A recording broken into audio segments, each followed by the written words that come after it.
Good morning, welcome to 95 news. ప్రతిక్షణం ప్రజాక్షేమం కోసం. ముందుగా పేపర్ వార్త కార్యక్రమానికి స్వాగతం.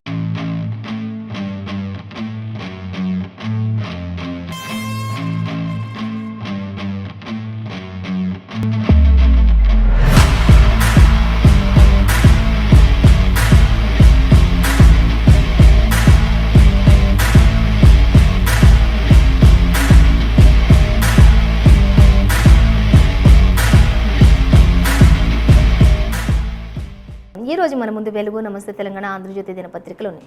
మరి ఏ దినపత్రికలో ఏ వార్తలు ఉన్నాయి అనేది మనం మొదటిగా చూసుకున్నట్లయితే ఫస్ట్ వచ్చేసి మనం వెలుగు దినపత్రిక చూసుకుందాం. వెలుగు దినపత్రిక చూసినట్లయితే డిఎస్సి వాయిదా అనేది మనకి ఇక్కడ ప్రధానంగా ఇచ్చారు. అలాగే దానికి సంబంధించి చూసినట్లయితే అసెంబ్లీ ఎన్నికల నేపథ్యంలోనే ఎగ్జామ్స్ అన్నీ కూడా పోస్ట్పోన్ చేశారు అంటూ కూడా educational school of educational director వివరించడం జరిగింది. సో అలాగే వాటికి సంబంధించి వివరాలు కూడా వచ్చింది. ఇంకా పరీక్షలన్నీ కూడా మరి ఫిబ్రవరిలో నిర్వహించే అవకాశం కూడా ఉంటుంది అంటూ కూడా మనకి ఇక్కడ ఇచ్చారు. యాక్చువల్లీ డిఎస్సి నవంబర్ ఎండింగ్లోనే ఉండాల్సింది, కానీ డిఎస్సి వాయిదా ఎన్నికలు సమీపిస్తున్న వల్ల ఎన్నికల నేపథ్యంలోనే దాన్ని వాయిదా వేసినట్లుగా తెలుస్తుంది. గత కొన్ని రోజులుగా మాత్రం గ్రూప్స్ అలాగే ఈ డిఎస్సి కూడా జనవరి తర్వాత ఉంటే జనవరి 6th or 7th ఉంటాయని చెప్పేసి కూడా మనం ఆల్రెడీ ఇంతకుముందు చెప్పుకున్నాం. కానీ ఇప్పుడు డిఎస్సి వచ్చేసి ఫిబ్రవరిలో స్టార్ట్ అవ్వచ్చు ఒకవేళ అంటూ ఇచ్చారు. ఒకవేళ గ్రూప్స్కి సంబంధించి మాత్రం మనకి 6th Jan or 7thలో ఉండొచ్చు, ఇవి మాత్రం మనకి ఫిబ్రవరిలో ఉండొచ్చు అంటూ కూడా ఒక విషయాన్ని అయితే మనకి ఇక్కడ వివరించడం జరుగుతుంది. సో మొత్తంగా అయితే దరఖాస్తులు కూడా ఇప్పటికే 80,000 దాటినటువంటి దరఖాస్తులు అంటూ కూడా దానికి సంబంధించి కూడా మనకి ఇవ్వడం జరుగుతుంది. అలాగే ఇక పోస్ట్పోన్ చేసిన అన్నిటినీ కూడా డైరెక్టర్స్, స్కూల్ ఎడ్యుకేషన్ డైరెక్టర్స్ అంతా ఎప్పటికప్పుడు తనిఖీలు చేపడుతూ ఉన్నారు. అక్కడంతా కూడా ఏం జరగకుండా మరి ఎన్నికలు సమీపిస్తున్నాయి కాబట్టి ఇప్పుడు చాలామంది ఈ వాయిదాలు వేయటం వల్ల డిఎస్సీ కావచ్చు, గ్రూప్స్ కావచ్చు, వీటిని వాయిదా వేయటం వల్ల చాలామంది ప్రిపేర్ అయిపోయి ఉన్నటువంటి వాళ్ళంతా కూడా ఎంతో ఆవేదన చెందుతున్నటువంటి పరిస్థితి. మరి వాళ్ళంతా రెడీగా ఉండొచ్చు ఎగ్జామ్స్ కోసం. మరి వాళ్ళు మరి ఎన్నో కోచింగ్లు తీసుకొని ఎంతో కష్టపడి రాత్రనక పగలనక చదువుకొని ఉండొచ్చు. వాళ్ళందరూ కూడా చాలా బాధపడుతున్నటువంటి పరిస్థితి ఇలా వాయిదాలు వేయటం వల్ల అనేది కూడా ఒకంత అయితే వ్యతిరేకత కూడా దీనిపైన వస్తూ ఉంది. సో వాటికి సంబంధించి కూడా మనం చూసుకున్నట్లయితే ఇక ఇప్పటికీ 80,000 వరకు కూడా ఫిబ్రవరిలో పరీక్షలు నిర్వహించడానికి అవకాశం ఉందని చెప్పిన నేపథ్యంలోనే ఇప్పటి వరకు 80,000 దాటినటువంటి దరఖాస్తులు అంటూ కూడా మనకి ఇవ్వడం జరుగుతుంది. అయినప్పటికీ కూడా చాలామంది దరఖాస్తులు చేసుకుంటూనే ఉన్నారు అంటూ కూడా ఇచ్చారు. ఇంకా దీనికి సంబంధించినటువంటి మరిన్ని డీటెయిల్స్ అన్నీ కూడా మనకి సెకండ్ పేజీలో ఇచ్చారు, గమనించవచ్చు. అలాగే ఇక మరొక వార్త చూస్తే కాంగ్రెస్కు పొన్నాల రాజీనామా చేశారు అంటూ కూడా మనకి ఇక్కడ ఇవ్వడం జరుగుతుంది. సో దీనికి సంబంధించి డీటెయిల్ చూద్దాం. పార్టీని వ్యాపార సంస్థలాగా మార్చారని చెప్పేసి కూడా ఆయన ఫైర్ అవుతున్నటువంటి పరిస్థితి. కాంగ్రెస్ నుంచి పొన్నాల బయటికి వచ్చేశారు, రాజీనామా చేశారు. ఒక పార్టీని, సంస్థని పట్టుకొని ఎలా మార్చారంటే ఒక పార్టీ వ్యాపార సంస్థలాగా దానిని మార్చేశారు అంటూ కూడా ఆయన ఫైర్ అవుతున్నారు. అలాగే ఇంకా చూద్దాం. డబ్బులు, భూములు, విల్లాలు, బంగారం ఇచ్చిన వాళ్ళకే టికెట్లు ఇస్తున్నారు. డబ్బులు ఎవరైతే ఇచ్చారో, విల్లాలు ఎవరైతే ఇచ్చారో, భూములు ఎవరైతే ఇచ్చారో వీళ్ళకి మాత్రమే మరి టికెట్ కేటాయిస్తున్నారు తప్ప మరి పదవిని ఆశించు కానీ లేకపోతే పార్టీని ఆశించు కానీ ప్రజలకు సేవ చేయాలనే ఉద్దేశం ఉన్న వాళ్ళెవరిని కూడా ఇక్కడ మరి ఉంచట్లేదు అంటూ కూడా చెప్తూ ఉన్నారు. ఆయన ఎంతో ఆగ్రహం వ్యక్తం చేస్తున్నారు. ఒక వ్యాపార సంస్థని ఎలా అయితే చేస్తారో అలా చేస్తున్నారు అంటూ కూడా ఆయన చెప్తున్నటువంటి పరిస్థితి. మొత్తంగా అయితే ఆయన బయటకు వచ్చారు. అలాగే ఒక పార్టీతో సంబంధం లేని వ్యక్తికి పగ్గాలిస్తే ఇట్లనే ఉంటుంది అంటూ కూడా చెప్తున్నారు. బీసీ లీడర్లను హైకమాండ్ తీవ్రంగా అవమానించిందంటూ కూడా ఆయన చెప్తున్నారు. బీసీ లీడర్లు ఎవరైతే ఉంటారో వాళ్ళందరినీ కూడా హైకమాండ్ తీవ్రంగా అవమానించింది అంటూ కూడా చెప్తూ ఉన్నారు. అలాగే అపాయింట్మెంట్ కోసం 10 రోజులు తిరిగినా కూడా టైం ఇవ్వలేదు. అలాగే దొంగ సర్వేలతో బీసీలకు టికెట్లు ఎగ్గొట్టేందుకు కుట్ర చేస్తున్నారు కాంగ్రెస్ అధికారులు అంటూ కూడా ఇచ్చారు. అలాగే బీసీలకు బీఆర్ఎస్ పదవులు ఇస్తుంటే కాంగ్రెస్ అవమానిస్తుందని చెప్పేసి కూడా ఆయన ఆరోపణ చేసినట్లుగా తెలుస్తుంది. మొత్తంగా అయితే పొన్నాలు ఒకటే చెప్తున్నారు. బీఆర్ఎస్ ఏమో బీసీలకు పదవులు ఇస్తున్నారు, వాళ్ళకి అధికారాలను ఇస్తున్నారు, వాళ్ళకి కావాల్సినటువంటి రిజర్వేషన్లను చేస్తున్నారు. కానీ ఇక్కడ కాంగ్రెస్ వచ్చేసరికేమో బీసీలను అన్యాయం చేస్తున్నారు కాంగ్రెస్ అంటూ అవమానిస్తున్నారు ముఖ్యంగా అంటూ కూడా చెప్తున్నారు. మరి ఎవరైతే డబ్బులు, విల్లాలు, ఆస్తులు ఎవరైతే ఇలా ఇస్తుంటారో వాళ్ళకి టికెట్ ఇస్తున్నారు తప్పితే మరి పార్టీ కోసం పనిచేయాలనుకునే వాళ్ళకి కానీ, ఎక్స్పీరియన్స్ ఉన్న వాళ్ళకి కానీ, సీనియర్స్ అని కానీ ఇలా ఏది చూడట్లేదు అంటూ కూడా చెప్తున్నారు. సో మొత్తంగా అయితే బీఆర్ఎస్కి సపోర్ట్గా పొన్నాల మాత్రం బయటకు వచ్చారు అనేది మాత్రం మనకి ఇక్కడ ప్రధానంగా ఇచ్చినటువంటి వార్త. అలాగే మరొక వార్త చూద్దాం. వచ్చే ముందు పార్టీ మారేందుకు సిగ్గుండాలి అంటూ కూడా మనకి ఇక్కడ ఇవ్వటం జరుగుతుంది. ఇంకా సత్యం ముందైనా సరే పార్టీ మారడానికి సిగ్గుండాలి అంటూ పొన్నాల పార్టీ మారిన సీనియర్ నేతలపై రేవంత్ ఫైర్ అవుతూ ఉన్నారు అంటూ కూడా మాట్లాడుతూ ఉన్నారు. ఇక వచ్చే ముందు ఉండాలి, అసలు పార్టీలు మారడానికి ముందు రావడం ఎందుకు, తర్వాత వెళ్ళడం ఎందుకు అంటూ కూడా రేవంత్ రెడ్డి కూడా ఫైర్ అవుతూ ఉన్నారు. పొన్నాలపై పార్టీ మారిన సీనియర్ నేతలందరిపై కూడా రేవంత్ రెడ్డి ఒక రేంజ్లో ఫైర్ అవుతున్నారు, ఆగ్రహం వ్యక్తం చేస్తున్నారు అంటూ కూడా మనకి ఇక్కడ ఇవ్వడం జరుగుతుంది. మొత్తంగా అయితే పార్టీలో సఖ్యత లేదని చెప్పుకోవచ్చు. ఎందుకంటే సీనియర్స్ కావచ్చు, ఇలా కొత్తగా వచ్చి ఆయన వాళ్ళు కావచ్చు, అందరూ కూడా మరి కాంగ్రెస్లో చెప్పుకోదగ్గది ఏంటంటే ఇంకా వాళ్ళకి యూనిటీ లేదని చెప్పుకోవచ్చు. వాళ్ళకే లోపలంతా కూడా కొట్లాటలు జరుగుతూ ఉన్నాయి. ఒకరికొకరు సంబంధం లేకుండా ప్రతి ఒక్కరూ ఆధిపత్య పోరే కావాలని కోరుకోవడం, ఇలా అంటే ఒకరు లీడర్ అని చెప్పేసి వీళ్ళని ఫాలో అవ్వాలి అని చెప్పేసి ఒక మరి యూనిటీ అనేది లేదని అయితే చెప్పుకోవచ్చు కాంగ్రెస్ నేతలపైన. ముఖ్యంగా అలా జరుగుతూ ఉన్నట్లుగా మనకి ఇక్కడ ఇచ్చారు. మొత్తంగా అయితే ఇప్పుడు పొన్నాల చాలా సీనియర్ కాబట్టి ఆయన చెప్తున్నారు ఏంటి అంటే, ఆయన ఫైర్ అవుతున్నది ఏంటంటే, డబ్బులు ఇచ్చిన వాళ్ళకి, విల్లాలు ఇచ్చిన వాళ్ళకి, ఆస్తులు భూమిలు ఇచ్చిన వాళ్ళకి మాత్రమే మీరు టికెట్స్ ఇస్తున్నారు. ఒక పక్క బీసీలకేమో బీఆర్ఎస్ టికెట్లు ఇస్తుంటే బీసీలను మీరేమో అవమానిస్తున్నారు అంటూ కాంగ్రెస్ నుంచి ఆయన బయటకు వచ్చి రాజీనామా చేసి బయటకు వచ్చేసారనేది ఇచ్చారు. సో మరొక వార్త చూసినట్లయితే ఇక హైదరాబాద్ సిపిగా సందీప్ శాండిల్య అంటూ మనకి ఇక్కడ ఇవ్వడం జరుగుతుంది. సో అది చూసినట్లయితే గత కొద్ది రోజుల నుంచి మనం ఆల్రెడీ చూస్తూనే ఉన్నాం. కలెక్టర్లను కావచ్చు, ఇంకా సిపిలు కావచ్చు, అలాగే ఇంకా ఎస్పీలు, వీళ్ళందరినీ కూడా కొంతమందిని ఎలక్షన్స్ నేపథ్యంలో షిఫ్ట్ చేయడం అంటే బదిలీ చేయడం జరిగింది. సో బదిలీ చేసినటువంటి వారి ఆ ప్లేస్ ఏదైతే ఉంటుందో వాళ్ళని భర్తీ చేయడానికి మళ్ళీ కొత్త వారిని నియమించాలి. కాబట్టి హైదరాబాద్ ఇప్పుడు సిపిగా మాత్రం సందీప్ శాండిల్య ఉన్నారు అంటూ మనకి ఇచ్చారు. వరంగల్కు అంబర్ కిషోర్ జా అంటూ ఇచ్చారు. నిజామాబాద్కు కల్మేశ్వర్ నియామకం అయ్యారు అంటూ కూడా మనకి ఇక్కడ ఇవ్వడం జరుగుతుంది. ప్రతి ఒక్కరి పేర్లు కూడా ఇక్కడ క్లియర్గా మెన్షన్ చేశారు. రంగారెడ్డి కలెక్టర్గా మాత్రం భారతి హోలీకేరి, అలాగే మేడ్చల్కు గౌతమ్, యాదాద్రికి హనుమంతు, అలాగే నిర్మల్కు ఆశీష్ సంగ్వావ్.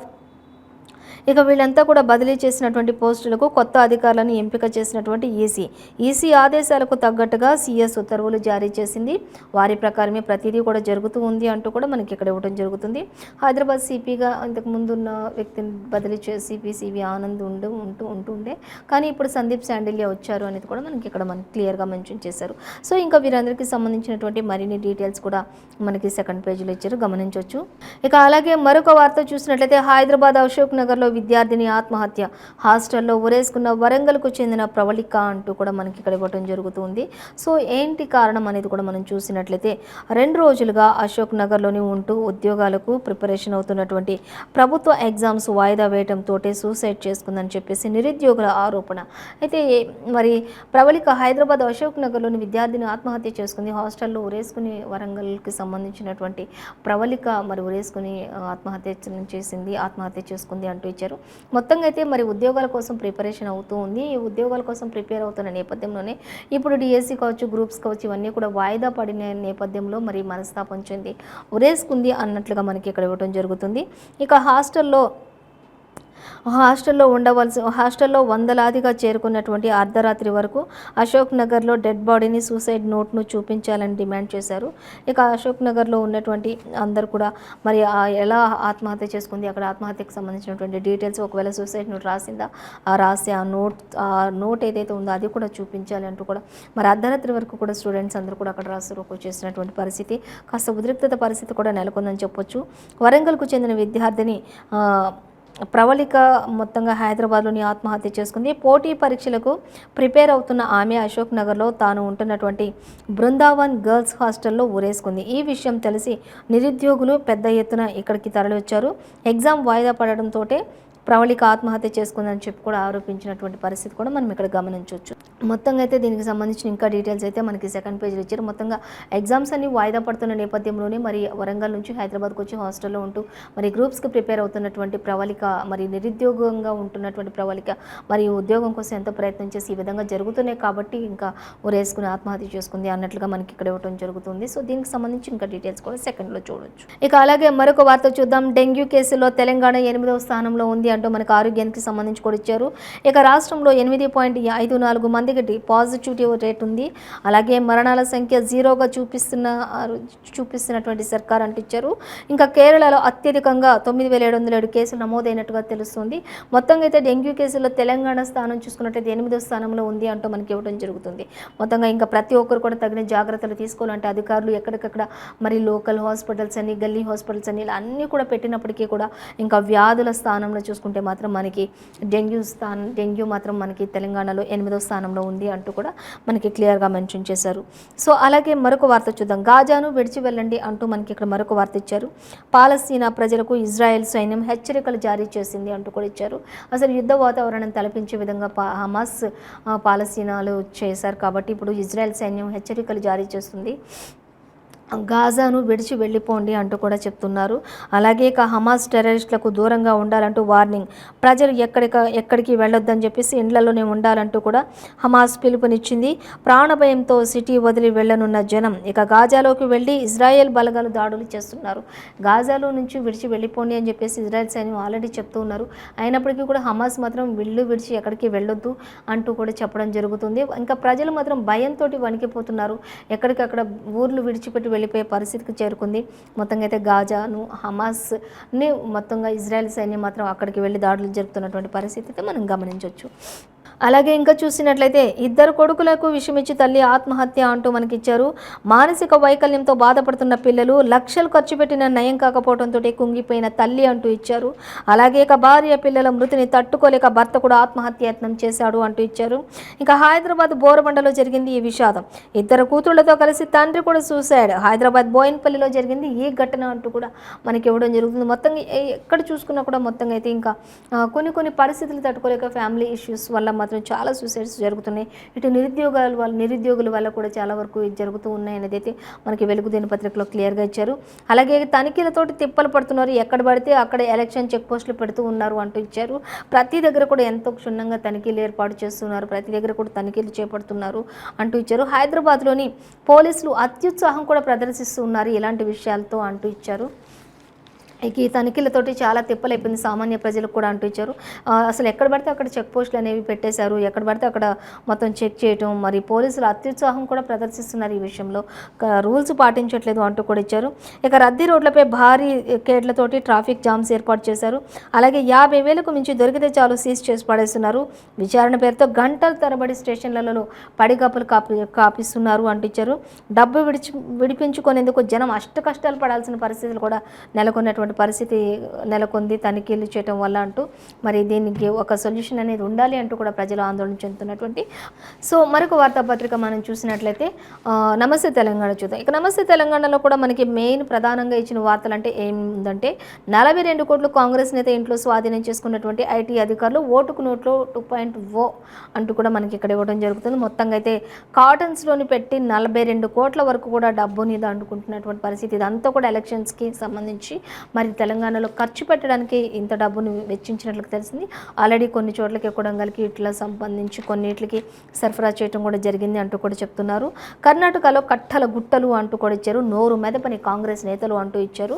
ఇక చెన్నై మీదుగా హైదరాబాద్కు తరలించే ప్లాన్ అయితే చేశారు ఈ డబ్బుల కట్టలన్నీ కూడా అంటూ మనకి ఇవ్వడం జరుగుతుంది.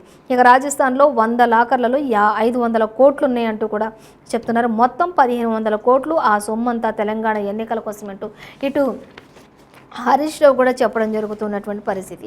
సో ఈరోజు మరి మనం ఏ పేపర్లో చూసినా కూడా మొత్తంగా కాంగ్రెస్ నేతల దగ్గర దొరికినటువంటి 42 కోట్ల అక్రమ ధనం అంటూ మనకి ఇవ్వడం జరుగుతుంది. అలాగే ఇంకా రాజస్థాన్లో 100 లాకర్లలో 500 కోట్లు ఉన్నాయని చెప్పేసి హరీష్ రావు చెప్పడం.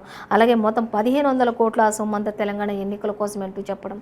ఇంకా కేటీఆర్ కూడా చెప్తున్నారు నేను చెప్పిందే నిజమైంది అంటూ కూడా ఆయన చెప్తున్నారు. మొత్తంగా అయితే ఇక కాంగ్రెస్ నేతల్లో కూడా కొంత అసంతృప్త నేతలు కూడా ఉన్నారు.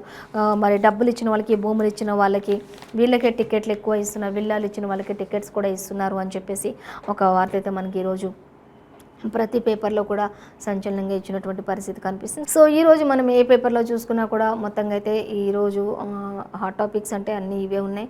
సో మొత్తంగా ఎలక్షన్స్, ఇంకా విద్యార్థులు, ఇంకా ఎగ్జామ్స్ అన్ని పోస్ట్ పోన్ అవడంతో మన స్పర్ధలు ఇవే ఎక్కువగా మనకి ప్రతి పేపర్లో కూడా ఇచ్చారు. సో ఇదండి ఇవాళ పేపర్ వార్త కార్యక్రమం విశేషాలు. మరో పేపర్ వార్త కార్యక్రమంతో మళ్ళీ రేపు కలుసుకుందాం. అంతవరకు చూస్తూనే ఉండండి 95 న్యూస్.